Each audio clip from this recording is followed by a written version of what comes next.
Na ndo hii mwezi wa pekee ndugu yangu ambayo inapatikana usiku mmoja tu, ambaye lao utaipata wewe usiku huu kwa ibada ni sawasawa na mtu kufanya ibada zaidi ya miaka 83 na miezi minne, ambaye labda wengi wetu hapa hatuwezi kufikia umri huo. Mwenyezi Mungu aliposema khairun min alfi shahr, Lailatul Qadri khairun min alfi shahr, usiku wa Lailatul Qadri ni bora kuliko miezi 1000. Miezi 1000 ni sawasawa na miaka 83 na miezi minne, ambaye labda wengi wetu hatuwezi kufikia hapo. Mtume anasema a'maru ummati baina 60 wa 70, umri wa umma wangu ni baina ya miaka 60 mpaka 70. Wewe ukiona umefika miaka 70 ndugu yangu, unaelekea miaka 80, hii ni ziada. Kama wanavyosema Waingereza, hii ni bonus. Ukavuka 70 unaelekea 80, wewe umepewa ziada ndugu yangu. Wengi wetu hatutofikia huko. Sasa kwa ibada ya usiku mmoja lao utayapata wewe, basi ni sawasawa na mtu amefanya ibada miaka 83 na miezi minne. Unajua maana yake hii ndugu zangu?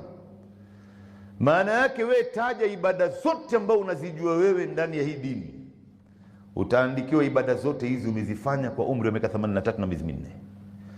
Umeswali miaka 83 na miezi minne, umetoa sadaka miaka 83 na miezi minne, umetoa zaka miaka 83 na miezi minne, umekwenda haji miaka 83 na miezi minne, umesoma Qur'ani miaka, umefunga saumu miaka 80. Si kwamba unazungumzia tu ibada fulani. Khairun min alfi shahr. Ndo hapa ni kwa nini tujiandae na Ramadhani ndugu zangu. Wengi wa watu hapa inapofika 10 ya mwisho ndo sasa wanaonekana wamechoka, lakini muangalie Mtume wa sallam anawafundisha masahaba wake na anawahimiza familia yake, kama Bi Aisha anavyosema sallallahu alayhi wasallam, idh kana Rasulullah sallallahu alayhi wasallam idha dakhala ashru al-awakhir shadda mi'zara wa ahya layla wa ayqadha ahla. Mtume wa sallam ilipokuwa inafika 10 ya mwisho, sasa ndo alikuwa anakaza mkanda. Maana yake sasa ndo ibada inaanza, anazidisha maana yake, kwa sababu khairi yote ya Ramadhani inapatikana mwisho mwisho ya Ramadhani. Innamal a'mal bil khawatim, matendo inategemea mwisho kule. Sisi leo tunaanza kwa nguvu, alafu kile ikikaribia mwisho tunaonekana tumeshachoka. Wengine sasa hivi ni wakati wa shopping. Ilikuwa itakana tuanze kwa nguvu na tumalize kwa nguvu zaidi, kwa sababu khairi ya Ramadhani yote inapatikana mwisho wa Ramadhani.